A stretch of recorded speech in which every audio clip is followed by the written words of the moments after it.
Estos son los israelitas de la antigüedad. Guerreros implacables descritos en la Biblia como soldados de Dios. Son feroces, inquebrantables y despiadados. Su líder es Josué, un brillante estratega militar, dispuesto a llevar a los israelitas a la tierra prometida, la tierra de Canaán. Para cumplir esta misión, Josué y su ejército luchan en algunas de las batallas más brutales descritas en la Biblia. Tal vez la más conocida sea la batalla de Jericó.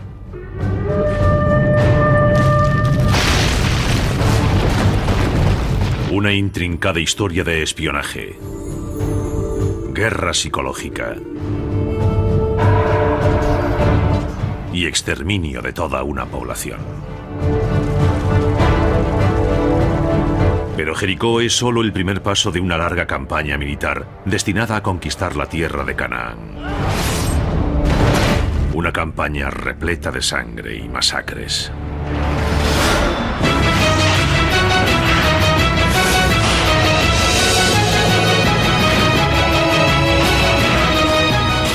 Batallas legendarias.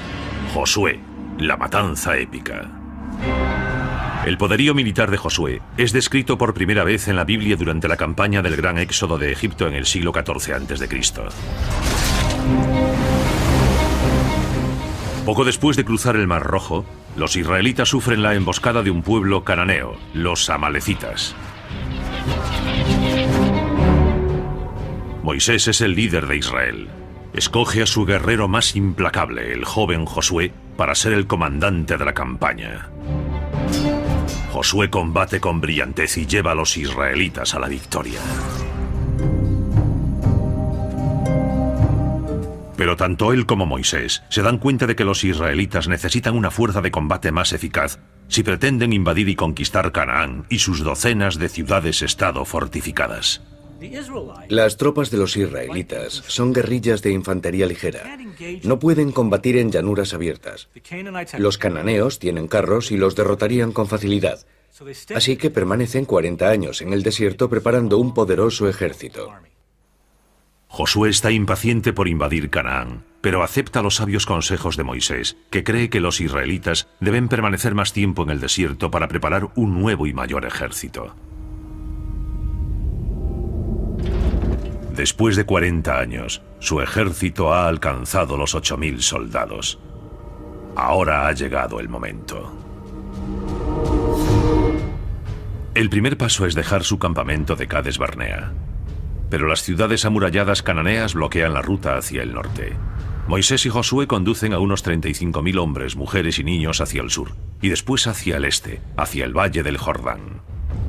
Los israelitas cruzan pacíficamente la tierra de los edomitas y los moabitas, pero no tardan en encontrar una tribu hostil que se niega a dejarlos pasar.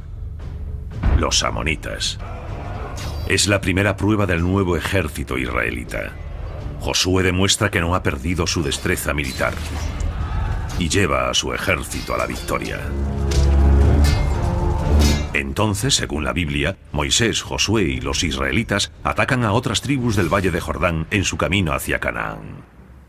Números 21:33. Se volvieron y subieron camino de Basán. Og, rey de Basán, le salió al encuentro con todo su pueblo y les presentó batalla. Lo derrotaron a él, a sus hijos y a todo su pueblo, sin dejar escapar a nadie. ¿Había necesidad de semejante brutalidad? La respuesta es bastante simple desde una perspectiva militar. Los israelitas no tienen intención de establecerse en el Valle del Jordán. Su intención es trasladar su ejército hasta la frontera de Canaán para que la zona que bordea el río Jordán se convierta en un punto de partida estratégico para el futuro ataque de Canaán. No se pueden dejar importantes fuerzas hostiles en la retaguardia. La Biblia nos dice que Moisés muere antes de llegar a la tierra prometida, y Dios elige a Josué para liderar a los israelitas. Hasta el momento han necesitado 40 años y miles de muertos para llegar hasta donde están. Pero saber lo que ha vivido Josué nos permite comprender mejor lo que ocurrirá a continuación, ya que por difícil que todo haya sido hasta ahora, la siguiente etapa hacia Canaán será aún más sangrienta. Ahora Josué es el único líder y desarrolla una estrategia para conquistar Canaán. Necesita controlar la cadena montañosa que recorre el centro del país. Una vez en las montañas, no solo controla todos los pasos que comunican el país, además evita el contraataque de los carros de los ejércitos cananeos, ya que los ejércitos israelitas se componen básicamente de infantería ligera. El ejército israelita está perfectamente adaptado para las tácticas de hostigamiento en entornos accidentados e intentarán aprovecharlo. Josué reúne a sus 8.000 soldados y anuncia la ubicación de su primer objetivo.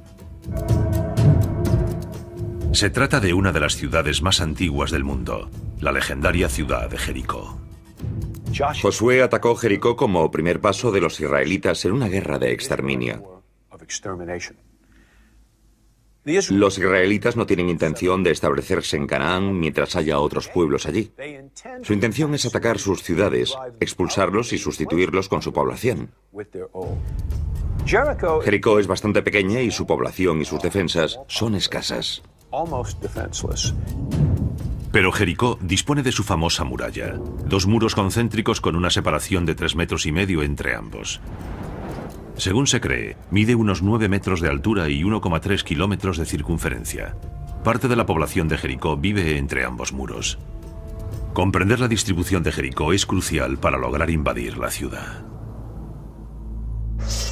No se limita a avanzar con su ejército. Como cualquier buen comandante, estudia el objetivo y para ello envía 2 espías a la ciudad de Jericó para comprobar sus defensas y ver cuál es su situación. Es la primera vez que lleva su ejército hasta Canaán. Lo único que no puede permitirse es una derrota o un fiasco colosal. Quiere asegurarse de que logrará una victoria aplastante. Los espías entran a hurtadillas en Jericó y se dirigen a un burdel. Es una decisión astuta.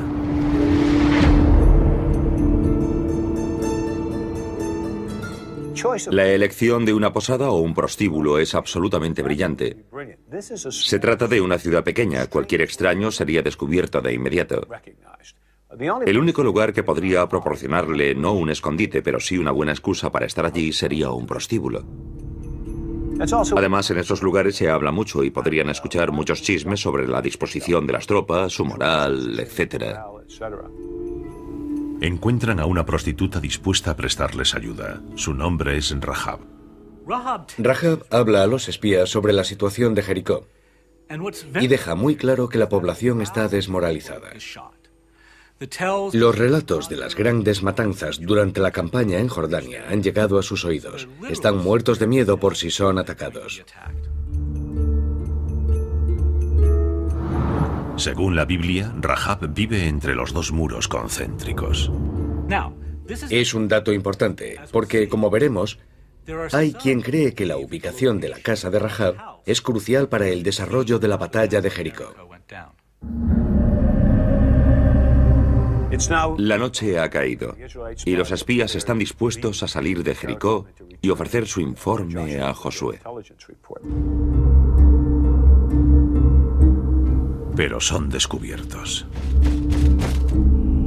Los servicios de inteligencia del rey de Jericó se enteran de que los espías israelitas están en la ciudad y los descubren en casa de Rahab. Se presentan allí y le exigen que entregue a los espías. Según la Biblia, Rahab encubre a los israelitas. Josué 2:4-6 dijo: es verdad que esos hombres vinieron aquí, pero yo no sabía de dónde eran. Se fueron al caer la noche, cuando estaban por cerrarse las puertas de la ciudad, y no sé a dónde habrán ido. Si salen tras ellos, aún pueden alcanzarlos. Aparentemente se contentan con esta explicación. Lo lógico sería realizar un registro, pero, dada la profesión de Rahab, probablemente es muy persuasiva. ¿Dónde están los espías? La Biblia nos dice que los ha escondido en el tejado.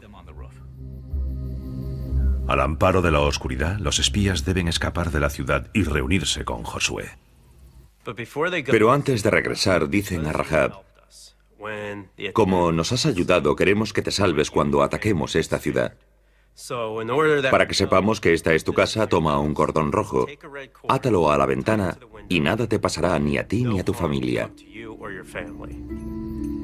Rahab ata el cordón rojo en la ventana y los espías descienden con una cuerda por la muralla. Los espías dan a Josué su valiosa información. La pequeña población de Jericó está aterrorizada y por lo tanto es vulnerable. El informe convence a Josué de que es el momento de atacar la ciudad. Josué cruza el río Jordán con su ejército hacia Jericó. Es un gran ejército. Nuestras estimaciones son de 8 a 9.000 hombres, uno de los mayores ejércitos jamás vistos en Canaán. Dentro de las murallas, los ciudadanos de Jericó están aterrorizados. Se aproxima el ejército que, según han oído, se ha abierto paso sin compasión por el valle del Jordán. Jericó es una ciudad pequeña de unas 3 hectáreas, el tamaño de 3 campos de fútbol aproximadamente. Los historiadores toman como referencia 800 habitantes por hectárea urbana. Para estimar la población de la antigua Jericó, los multiplicamos por 3 hectáreas y obtenemos una población de unas 2.500 personas aproximadamente. Alrededor de un 20% podían ser movilizadas para defender la ciudad. La muralla que rodea Jericó tiene casi 1,5 kilómetros de circunferencia. Pensemos en un ejército de 8 o 9.000 hombres rodeando una ciudad cuya muralla defenderían no más de 500 hombres, uno cada 3 metros aproximadamente. El ejército israelita podía rodear Jericó con grupos de 6 soldados situados con 1 metro de separación.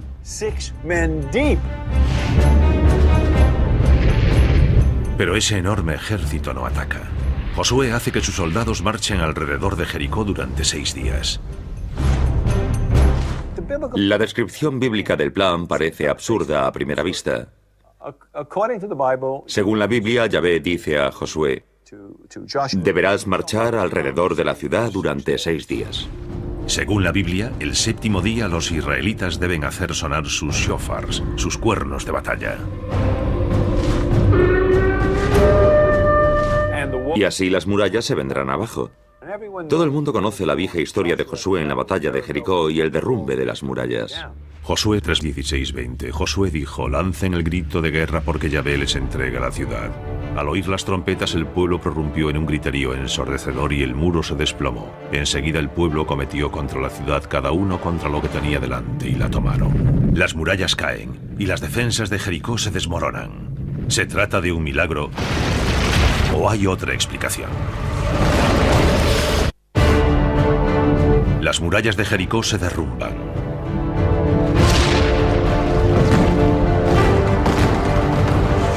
Josué y los israelitas obtienen su primera victoria en Canaán.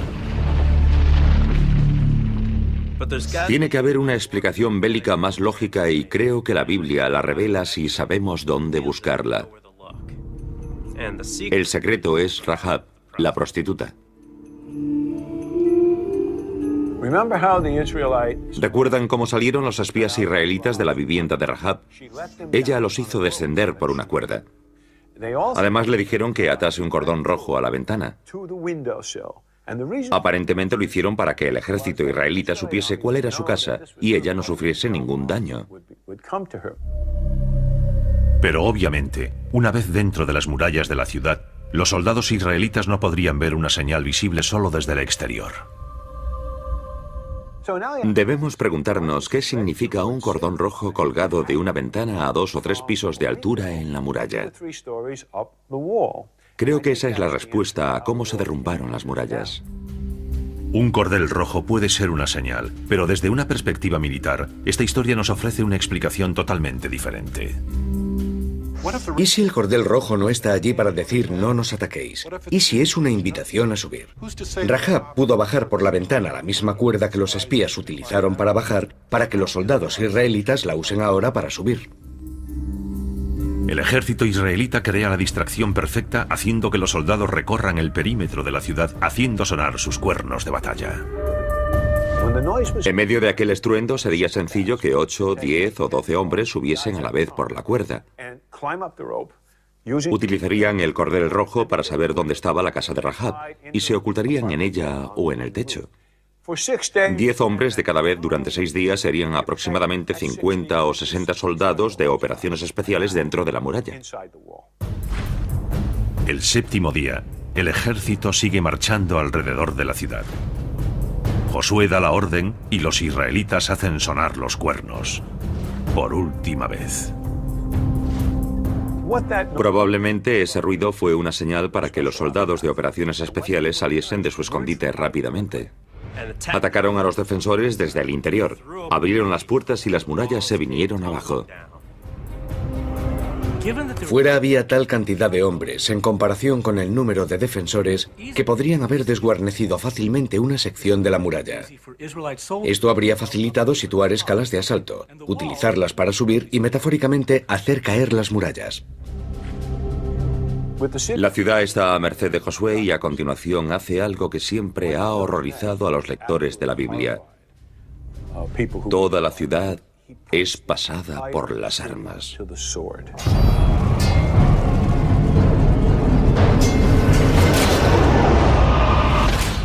El término hebreo es Kol ha-Nesema. Entrar en la ciudad y matar todo lo que respire. Se desata una masacre cuerpo a cuerpo.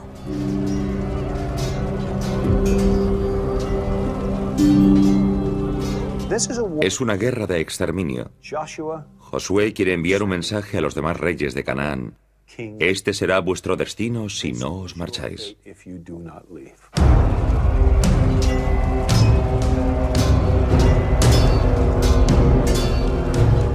Matan a todos los hombres, mujeres, niños. A los animales, cabras, ovejas, burros. Literalmente a todo ser vivo. Y después incendian la ciudad.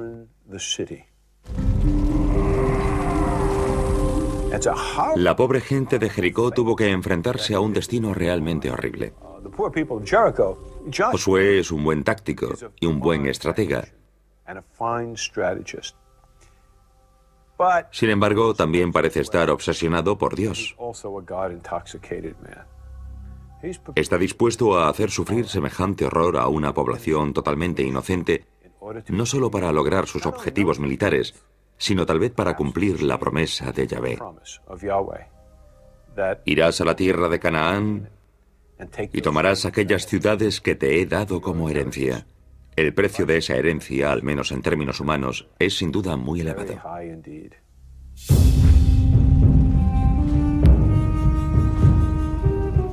Pero el derramamiento de sangre no ha hecho más que empezar. El motivo de Josué para destruir Jericó fue principalmente psicológico. Su siguiente objetivo será estratégico. La ciudad de Betel, a unos 16 kilómetros al norte de la Jerusalén actual, controla un paso clave hacia las montañas. Desde aquí, Josué puede comenzar a controlar la región montañosa de Canaán. Betel es uno de los pocos lugares de las montañas donde puede establecerse un ejército invasor. Por tanto, necesitan conquistar ese paso antes de que Josué pueda llevar a cabo el resto de su estrategia, ya que así podrán atacar las montañas avanzando en ambas direcciones y neutralizar todas las ciudades-estado cananeas. Antes de ordenar el avance de sus 8.000 soldados, Josué envía un pequeño grupo de reconocimiento a Betel. En su camino encuentran las ruinas de una ciudad llamada Ai. Unos 1000 años antes, Ai había sido una ciudad muy fortificada, pero en la época de Josué son solo ruinas. Pero esas ruinas desempeñarán un papel importante en la siguiente fase de la conquista de Josué. El grupo de reconocimiento de Josué informa de que Betel y Ai serán fáciles de derrotar.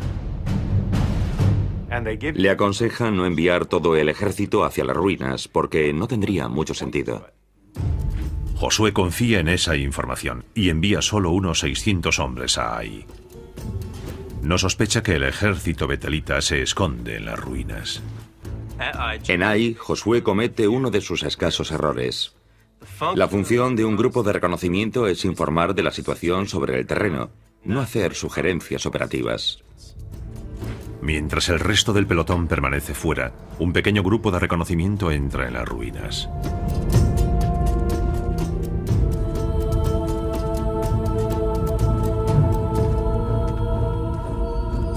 Probablemente el lugar les pareció desierto. Entraron en las ruinas y sufrieron una emboscada.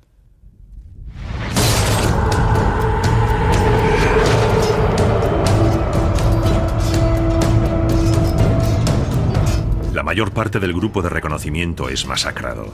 Los demás miembros del pelotón israelita son presa del pánico y se retiran. La emboscada de Ai se convierte en la primera derrota de Josué.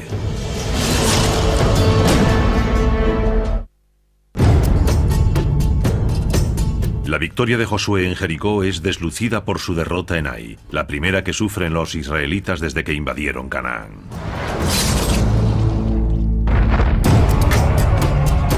Un pequeño pelotón de soldados israelitas sufre una emboscada y es masacrado por un grupo cananeo, los betelitas. Es interesante lo que Josué hace o piensa en ese momento. No le preocupa tanto la pequeña derrota en el campo de batalla como su efecto en la moral de los cananeos.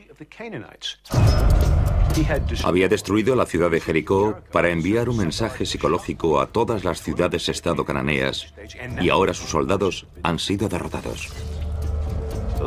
La Biblia nos dice que su mayor preocupación es haber perdido esa ventaja psicológica y para compensarla decide pasar rápidamente al ataque. A la mañana siguiente, Josué moviliza a los 8.000 hombres de su ejército y los dirige hacia Ai. El ejército de Josué tarda la mayor parte del día en llegar hasta Ai. Llegan al atardecer y se colocan detrás de unas colinas al este de las ruinas. Entre el ejército de Josué y Ai se encuentra un valle poco profundo. Josué establece el campamento de los israelitas fuera del campo de visión de los betelitas. Después de examinar las ruinas, comprende la emboscada sufrida por sus hombres. Las ruinas de Ai forman un campo de batalla caótico. 5 hectáreas de escombros rodeadas por un muro caído, una mezcla de cascotes y edificios derrumbados, el terreno perfecto para una emboscada. Ai debió tener el mismo aspecto que la ciudad de Faluya después de la entrada de los marines. Ofrece la ventaja táctica de poder desplegar las tropas, aunque sea un pequeño número, en un entorno urbano que permite aprovechar esos escombros. Así el adversario no puede aprovechar su superioridad numérica como haría en campo abierto. Ha de hacer pasar sus tropas por cuellos de botella propicios para el combate cuerpo a cuerpo. Josué pone en marcha un nuevo plan que demostrará su brillantez táctica. Un engaño que hará que los betelitas cometan un grave error. Evalúa inmediatamente la situación. Los soldados que están en Ai son probablemente el grueso de las tropas de Betel, pero no todo su ejército. Por tanto, si decide atacar las ruinas, tendrá que dejar un flanco o incluso la retaguardia expuestos al posible avance de una columna de apoyo desde Betel. En lugar de atacar a los betelitas en las ruinas, Josué sitúa parte de sus tropas en la llanura, desafiando a los betelitas a luchar en campo abierto. Pero solo utiliza 1000 de sus soldados. Imaginemos al comandante betelita diciendo: la amenaza israelita ha sido exagerada por causa del sitio de Jericó. ¿Esto es todo lo que pueden hacer? Podemos encargarnos de ellos. Lo que el comandante betelita no sabe es que Josué ha situado varios miles de soldados ocultos tras las colinas. También ha ocultado algunos miles de soldados de operaciones especiales al otro lado de Betel. Convencidos de que sus 2.500 hombres pueden derrotar fácilmente al pequeño ejército israelita que ven ante ellos, los betelitas hacen salir de las ruinas a la mayoría de sus soldados para dirigirse a la llanura. Al hacerlo pierden la ventaja táctica de la defensa entre las ruinas, donde habrían podido aprovechar las emboscadas y el combate cuerpo a cuerpo. Los dos ejércitos se enfrentan en campo abierto.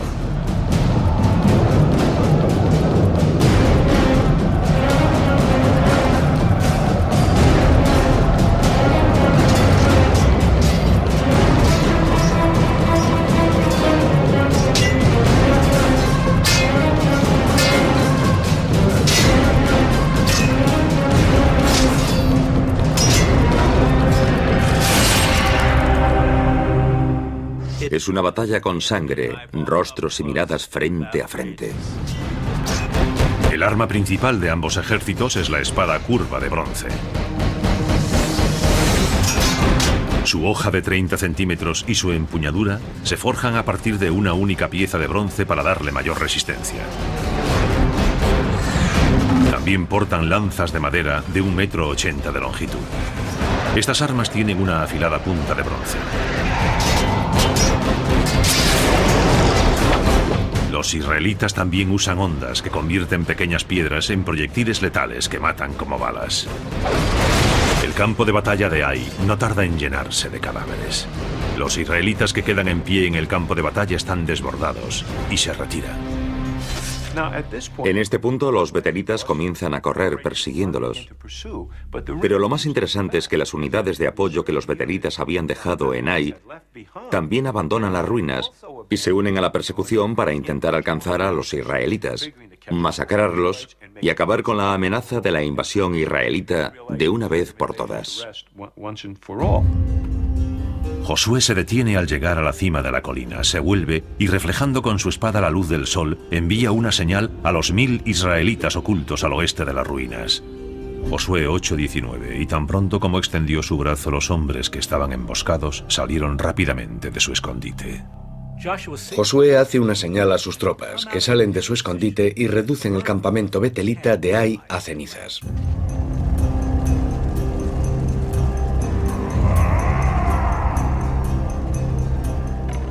Ahora los betelitas están en campo abierto. Miran hacia su retaguardia y ven su campamento en llamas. Entonces se dan cuenta de que sus enemigos también están detrás de ellos. Pero Josué aún no ha terminado. Hace otra señal al grueso de su ejército, unos 5000 soldados. Han estado esperando tras la montaña. Imaginen el terror de los soldados betelitas al ver aparecer de repente aquella masa de enemigos. 4 o 5000 que habían permanecido ocultos hasta entonces. Las tropas de Josué dan media vuelta entonces, se reagrupan y empiezan a atacar colina abajo. Los betelitas están atrapados entre dos flancos. Los israelitas los triplican en número y los betelitas son masacrados.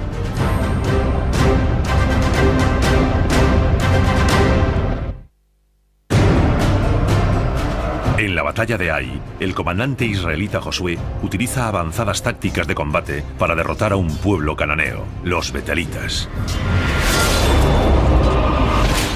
Lo que Josué hace en Ai es ir de farol. Esconde sus bazas, consigue que su oponente se lo juegue todo y después muestra su verdadera fuerza.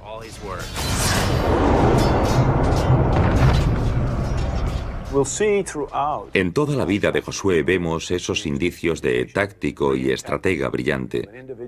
Un individuo con una gran comprensión de la realidad bélica. Los israelitas son guerreros experimentados que tienen a su favor la superioridad numérica y a Josué, un comandante brillante. El resultado es una masacre absoluta. Rodean con facilidad a los betelitas y los masacran.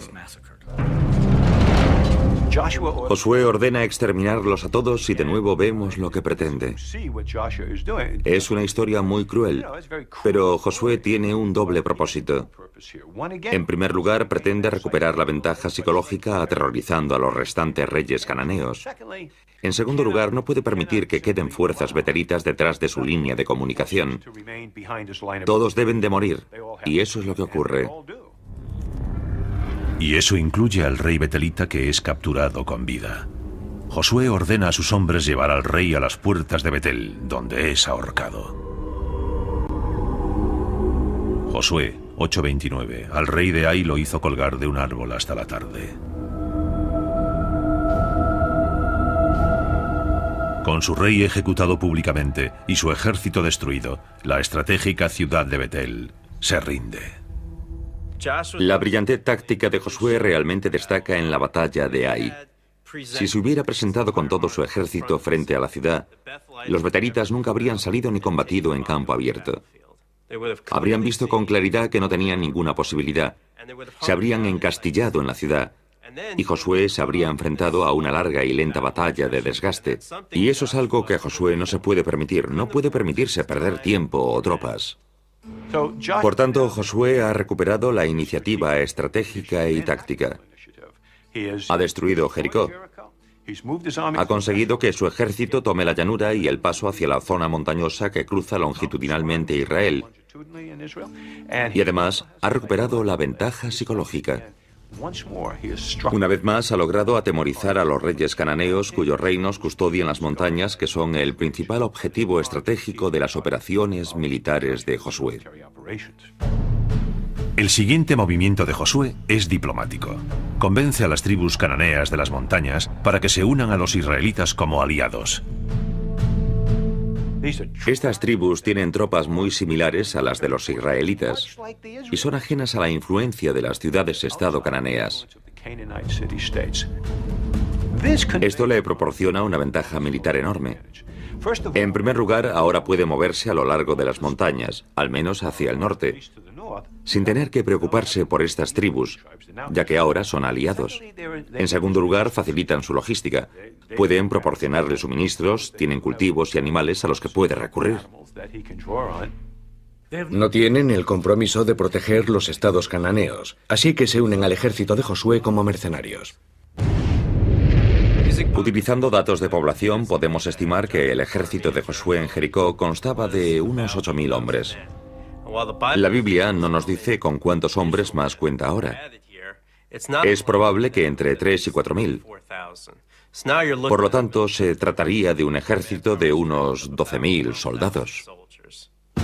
Con su ejército reforzado, Josué se dirige hacia su próximo objetivo, Gabaón, una ciudad amurallada estratégicamente situada en las montañas. Gabaón controla un paso crucial entre el este y el oeste y una importante ruta comercial entre el norte y el sur.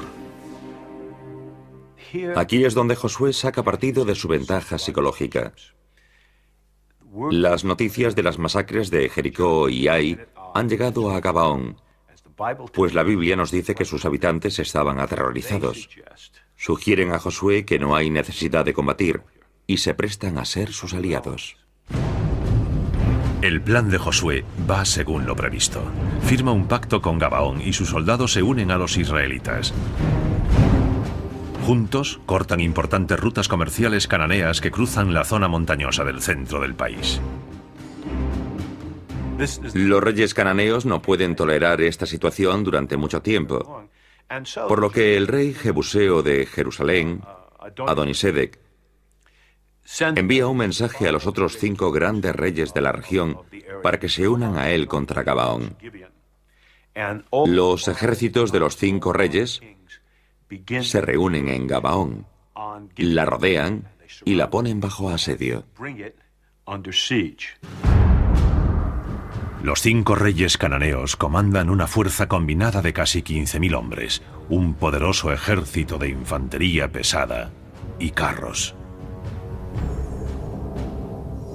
Superados en armamento y rodeados, los gabaonitas informan a Josué del asedio. Josué 10:6. Entonces los gabaonitas mandaron decir a Josué que estaba en el campamento de Gilgal: no dejes solos a tus servidores, ven a salvarnos lo antes posible, ayúdanos porque todos los reyes amorreos que habitan en la montaña se han unido contra nosotros. Josué cumple el pacto. Solo han pasado 2 meses desde la batalla de Ai, pero la maquinaria militar israelita ha de entrar de nuevo en acción. Emprenden una marcha nocturna de 29 kilómetros a través de algunos de los parajes más abruptos de todo Canaán. Para ir de Gilgal a Gabaón hay que ascender 450 metros, y estamos hablando de muchas personas, más de 12.000, ascendiendo por un terreno muy pedregoso. Además, deben hacerlo con el control y el orden necesarios para que esas tropas lleguen a su posición de ataque, sin perder la ventaja táctica del factor sorpresa. Durante la noche, los israelitas se sitúan al este de Gabaón. Para entender lo que está pasando, debemos comprender el entorno en que se encuentra Gabaón. En realidad está ubicada en un valle, pero en el centro de ese valle hay una loma y la ciudad se encuentra sobre ella. El ejército de los cananeos rodea Gabaón desde el valle. Las tropas de Josué se apostan en las colinas cercanas a Gabaón hacia las 3 de la madrugada. Están agotadas por la marcha, tienen hambre y sed. No pueden hacer fuego para calentarse ni para cocinar. Ni siquiera pueden hacer mucho ruido, ya que están en primera línea, listos para atacar. Josué diseña un ingenioso plan que combina el elemento sorpresa con un ataque muy preciso. Cualquier error, cualquier ruido humano o de animal, cualquier fuego delataría su posición y eliminaría por completo la ventaja táctica del factor sorpresa que Josué tanto se ha esforzado por conseguir. Muchos historiadores creen que Josué espera el amanecer para lanzar su ataque. La Biblia dice que Josué rezó a Dios para que el sol se detuviera. Josué 10, 12, 14. Josué exclamó en presencia de Israel: «Detente, sol, en Gabaón, y tú, luna, en el valle de Ayalón». Y el sol se detuvo y la luna permaneció inmóvil. Jamás hubo otro día, ni antes ni después, en que Yahvé obedeciera la voz de un hombre. Probablemente lo que ocurrió fue algo que todos hemos visto alguna mañana: la salida del sol mientras la luna aún es visible en el cielo. Eso parece ser lo que ocurrió y nos da una idea de la hora en que se libró la batalla. Esa hora es crucial, ya que utiliza un elemento de la naturaleza como aliado: el sol. Josué asciende con su ejército por las colinas y ataca con el sol a su espalda. Llega hasta la posición de los soldados cananeos cuando aún están en su campamento, desayunando, medio dormidos en sus tiendas, y cae sobre ellos. Comienza la matanza.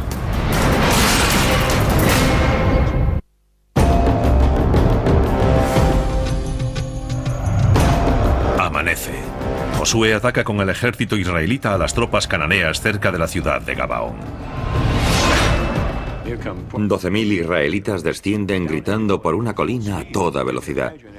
Imaginen a los soldados cananeos despertando con los gritos de batalla, saliendo como pueden de sus tiendas sin armadura ni armas, alzando la vista e intentando ver algo mientras el sol los ciega. Y lo único que consiguen vislumbrar son las espadas de los israelitas. Los cananeos están desarmados, medio dormidos y cegados temporalmente. Josué ha dejado a su enemigo indefenso.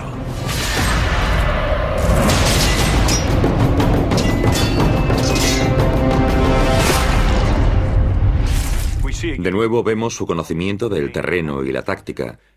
Gabaón está rodeado de colinas. Podría haber situado su ejército en cualquier lugar, pero lo situó en una posición tal que cuando el sol saliese por la mañana lo hiciese a su espalda. Además atacó desde una posición más elevada a un enemigo que aún estaba en ayunas y casi dormido. Supo aprovechar el terreno, el entorno e incluso el movimiento del sol y utilizarlos a su favor para lograr su objetivo táctico. Es una masacre absoluta. Los que no mueren huyen. Pero no hay escapatoria. Los israelitas los persiguen, decididos a no dejar supervivientes. El objetivo de Josué es aniquilar los ejércitos de algunas de las ciudades-estado más poderosas de Canaán. No vivirán para combatir otro día. Acosan y persiguen hasta el atardecer a los cananeos que huyen en todas direcciones. Después descansan esa noche, se levantan al amanecer y continúan la persecución.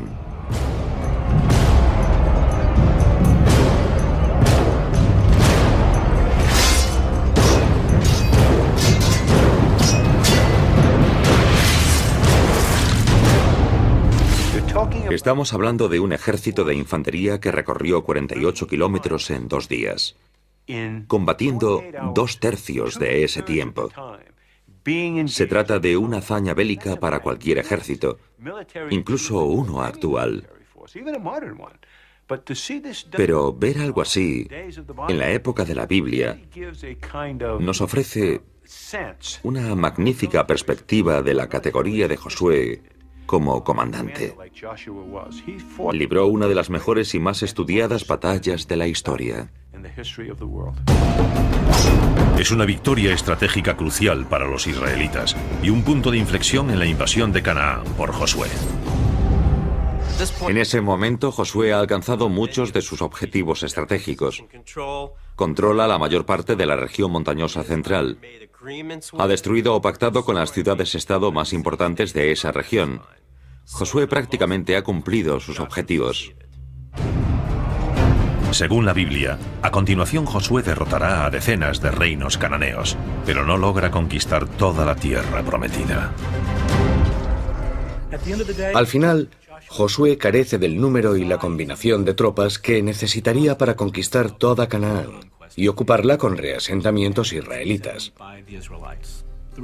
Incluso según la Biblia, Josué no fue capaz de lograrlo y murió siendo un hombre amargado. Hacia el final de su vida, Josué se retira del combate y se desvanece en el anonimato. Fue enterrado solo en un lugar que en hebreo significa la montaña enojada. Y según la Biblia, nadie asistió a su funeral. Es un final indigno para uno de los mejores comandantes de la historia. Y así la sangrienta conquista de Josué de la tierra prometida, y en particular la batalla de Jericó, sigue siendo uno de los relatos más populares de la Biblia. Existe una cierta mitología acerca de Jericó. Tiene todos los elementos de una gran película de suspense: espías, guerra psicológica, estrategia, intriga y, por supuesto, violencia. Nunca la olvidas. La historia de Jericó ha quedado grabada en la conciencia humana. Cuando uno piensa en la masacre absoluta de una población civil, presumiblemente con la bendición de Dios, se plantea algunas cuestiones importantes sobre lo que eso dice de la Biblia. Las estrategias militares de cerco y guerra psicológica de Josué se repiten a lo largo de la historia. En abril de 1975, el ejército comunista de Vietnam del Norte, bajo el mando del famoso general Giap, se acerca desde todas direcciones a Saigón, la capital de Vietnam del Sur. Antes que él, llega una ola de rumores que mina el espíritu de lucha de Saigón. Al igual que Josué, Giap rodea Saigón con sus tropas. Básicamente, rodea la ciudad como una soga que va apretando poco a poco. Su reputación le precede. El pueblo de Saigón recuerda su ofensiva del Tet 7 años antes y las ejecuciones en masa de miles de civiles de Vietnam del Sur. Hay quien dice que en 1975 el Vietcong tenía agentes en Saigón que ayudaron a alimentar rumores sobre los horrores que sufriría la población civil. Personas con las uñas arrancadas y otras formas de tortura realmente horribles. Josué es recordado como el hombre que llevó de nuevo a los israelitas a Canaán, la tierra prometida, una tierra que sigue empapada en sangre. La antigua Canaán comprende lo que hoy llamamos Israel y los territorios ocupados. La disputa por ese territorio aún no ha terminado. Se sigue derramando sangre. 3.500 años después de la llegada de Josué y los israelitas, a lo que la Biblia considera su hogar, un legado de violencia perdura en la tierra prometida. Dios prometió aquella tierra a los israelitas, pero fue un hombre quien en última instancia condujo a su pueblo hasta allí. Un genio militar astuto y brutal, Josué.